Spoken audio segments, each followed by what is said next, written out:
So it's good to all of a sudden just see that competitive juices start flowing, and I think that the group really rallied around one another. The communication level, the wanting to earn a win, earn the trust of their teammates, and they did it with their play and then also with some of their communication in between drills and sets. The guys that you brought in the last year and a half, 2 years, you talked a lot about the intangibles they bring and how they fit the Hornets' identity. How do you go about taking those characteristics and putting them into an on-court identity? I know last year was obviously challenging. We had so many different guys, and it's hard to establish an identity, but is that the next step, and what do you want that on-court identity to be? Yeah, I want these guys to be themselves, ultimately.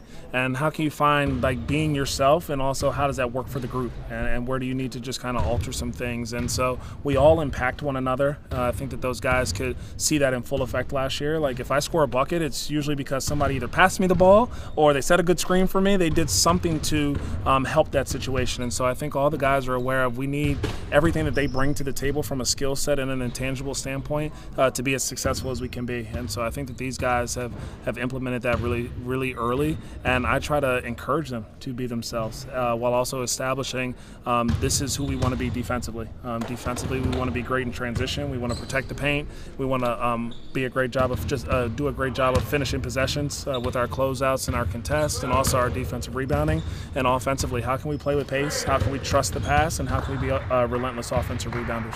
And you spoke a lot about the role that Brandon took last year when he was out with doing film stuff and projects and things like that. I know it's only day one, but have you seen some of the maybe things that he could have learned throughout that process start to translate a little bit here in day one in terms of being leadership, communicating, seeing things a little bit differently than maybe you had in the past? Yeah, I saw just a little bit more alpha come out of him.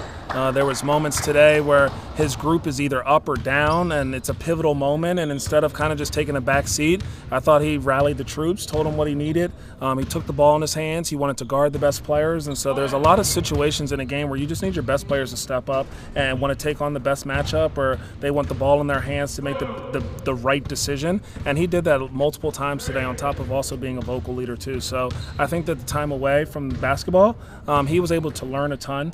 He was able to find his voice a little bit more too by building those really strong relationships, and he showed it in a major way today here at practice. Just the decision to come. I'm sorry. I was going to ask the same question. Were you consulted with the decision to come to Charleston, or was it told to you? And what was your reaction when you were told if that was the case? 5 days in Charleston. No doubt, I was part of that process. I was ecstatic when I heard that we were going to Charleston.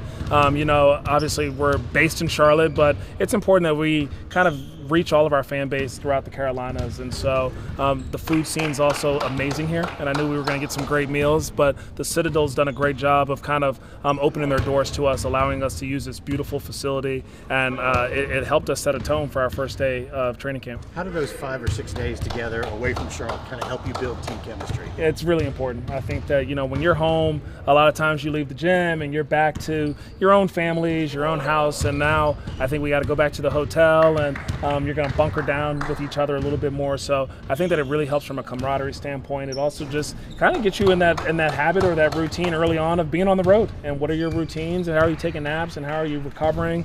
So I think that it's just great for a young team like this to start to build those relationships and professional habits. The fact that the Knicks came here, the 76ers have come here, Orlando's come here, did that kind of influence what you guys, hey, they had a good time, or they were able to do things, or what? No, I think that it does give you comfort knowing that other NBA teams have used the facilities. So you're like, oh, we should feel comfortable. They have everything that we need. The space is going to be good. The weight room's going to be great. But we try to, beat to our own drum. And so love that those teams had successful training camps here. But I think that there was a little bit more of a fan outreach possibility for us, as well as getting our players to a really great city that's really nearby.